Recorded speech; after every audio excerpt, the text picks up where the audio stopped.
I want to challenge you to do something different for the next few minutes. Stop trying to manifest anything. Instead, watch your body. Notice where it tightens when you think about something you don't yet have.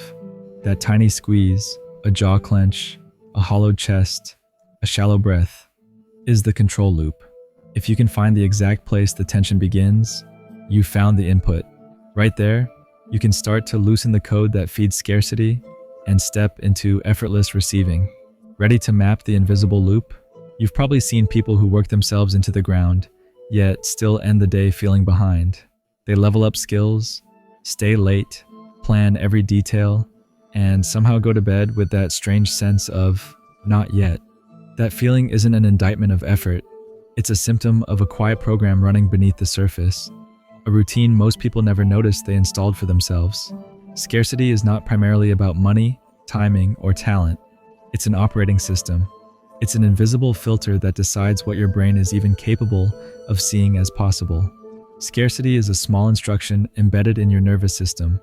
Trust only what you can prove. Sounds reasonable.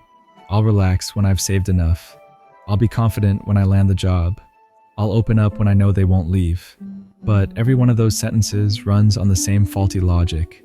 Proof first, trust later. Reality rarely cooperates with that sequence. Imagine the brain like an old computer.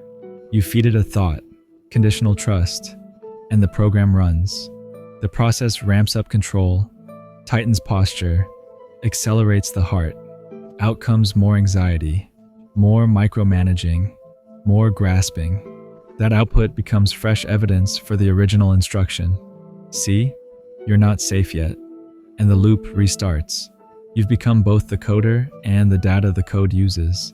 Most of us feed our own scarcity narrative and then act surprised by the results. You can spot this loop in tiny moments. You check your phone, waiting for a message. No message. Instant hollow. An hour later, the message arrives, but the relief is brittle and short. Finally, then the pattern resets. You trained your feelings to follow conditions instead of presence. Or consider someone building a new career. They're doing the practical things, applications, outreach, skill practice, but doubt blurs their perception. They miss the compliments, the small nods of approval, the soft openings. The input is tuned to lack, so abundance gets filtered out before it ever touches their awareness. The brain prefers consistency, even if consistency is painful. Think of your emotional life as a thermostat. If you're used to living at a steady baseline of doubt, any rise in trust feels like a spike the system wants to correct. Your nerves start scanning for threats, delays, missteps, mistakes, and interpret them as confirmation that it's safer to return to familiar discomfort than to risk something unfamiliar. That's the scarcity loop, auto-correcting to safe. It's not personal or punitive. It's mechanical. There is always a backstory, a reason that pattern got installed.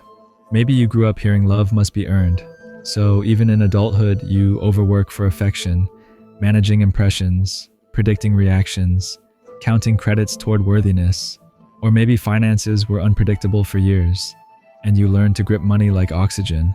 Even after steady income appears, the body remembers the scarcity, the physiological signature of lack.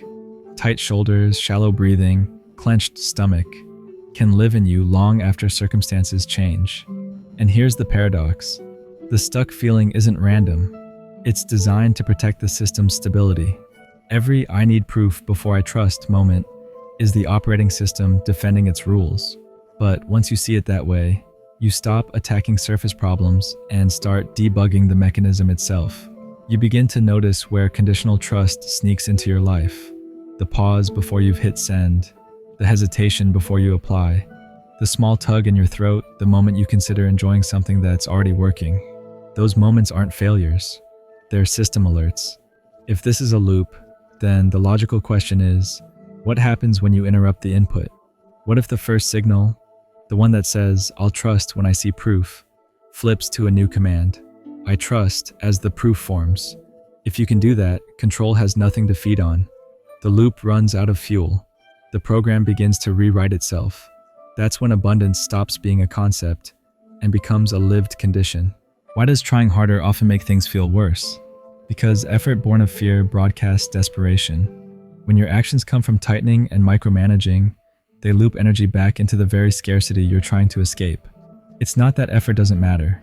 It's that effort wired to fear is like pushing on a locked gate with all your might. The gate stays closed and you exhaust yourself. Control can look like discipline, but underneath, it's usually an emotional defense system. If I do more, I'll be safe. The problem is, each tightened grip signals to your nervous system that letting go would be dangerous. So release feels unsafe, and you double down. The rope you're trying to pull forward becomes a noose. From the brain's point of view, this all makes sense. It predicts the future from the past. If disappointment is the regular forecast, your mind scans first for threats, not opportunities. Neuroscientists call this predictive processing. You don't consciously decide to expect lack. Your brain rehearses it without your permission. Confirmation bias then selects evidence that supports the rehearsal. If you believe life is hard, you'll notice every delay and miss the eases. Hope rises, and the body quietly drags you back to doubt, like a thermostat pulling the temperature to the old setting. So, what does that mean day to day? It means you aren't starting fresh simply by deciding you are.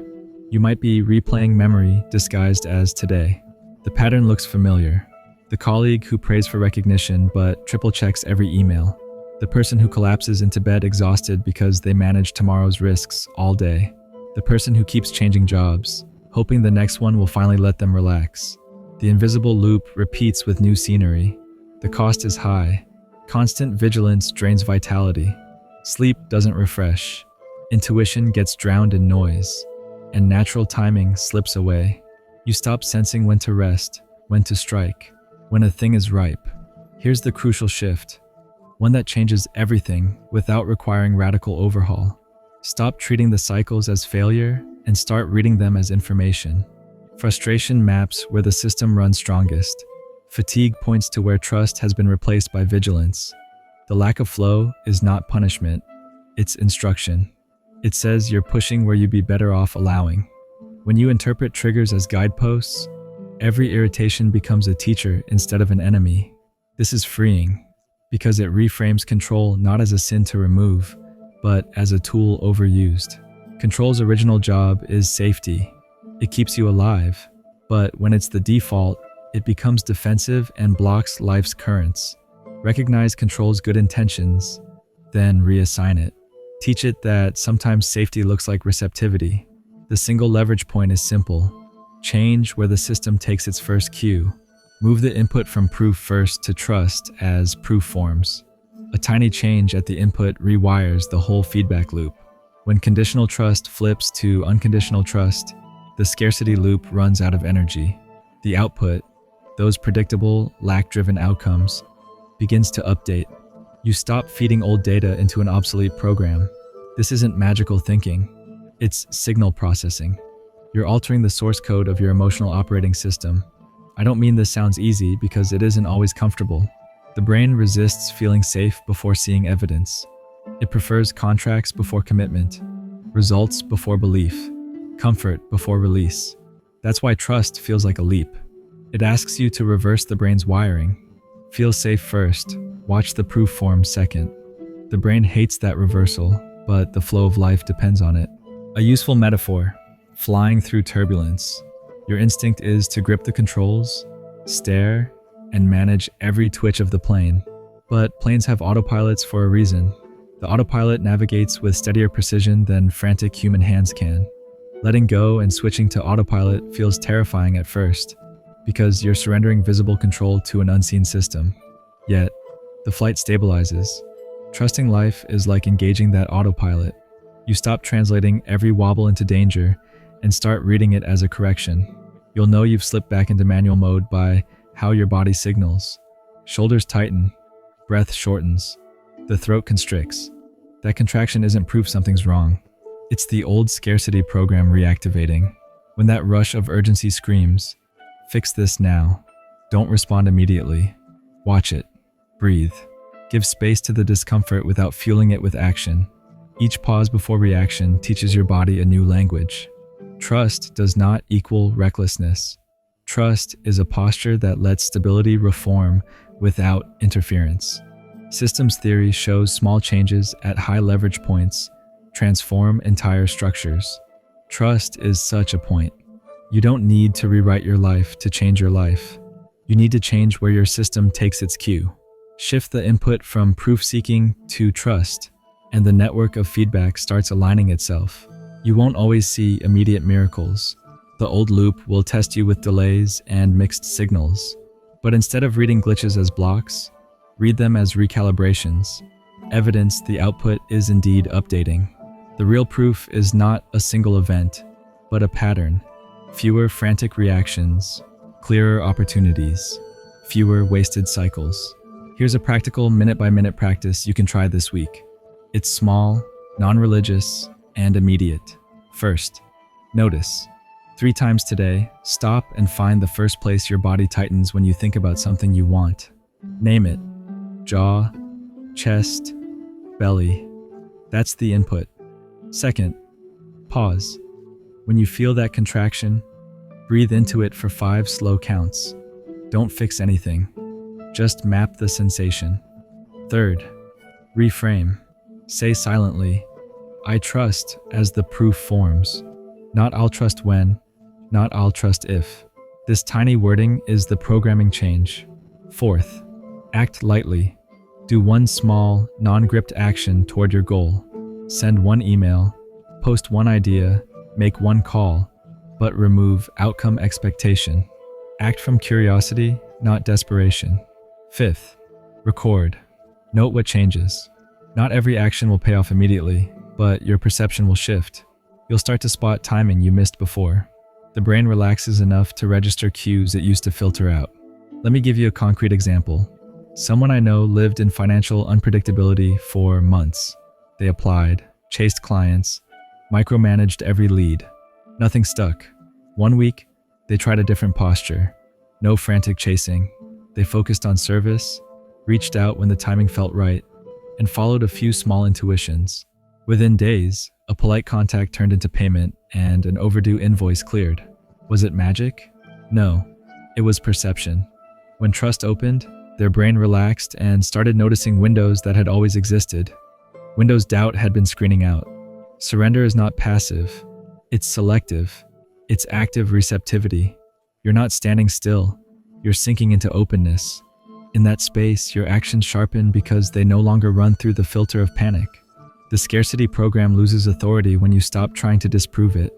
Trust becomes the default input, and scarcity becomes a memory, not a forecast. The system reshapes toward flow, timing, and expansion.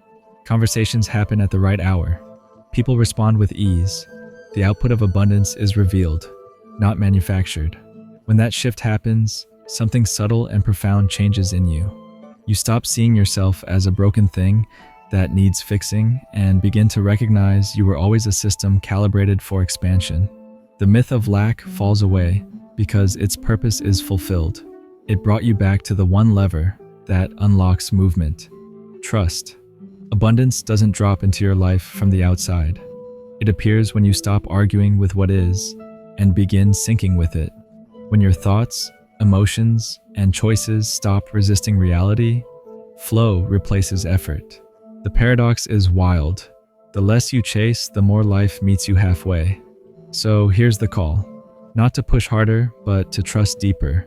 Stop asking when, and start feeling it's already forming. Find the small contraction and interrupt it.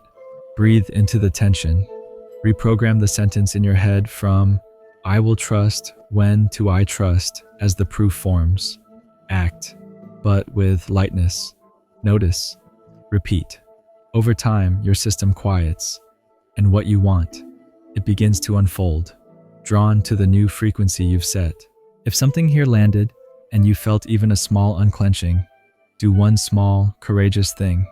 Type, I attract abundance in the comments. No story, no explanation, just those 3 words. That tiny public declaration locks an internal shift into external reality. It signals your nervous system that you're no longer operating from scarcity, and it broadcasts your new frequency into the field. If you know someone stuck in the pause, share this and ask them to write, I attract abundance, too. Small public promises become private engines. The system is listening. The loop is solvable. Your turn into abundance begins with a single, gentle reprogramming of where you let life take its cue.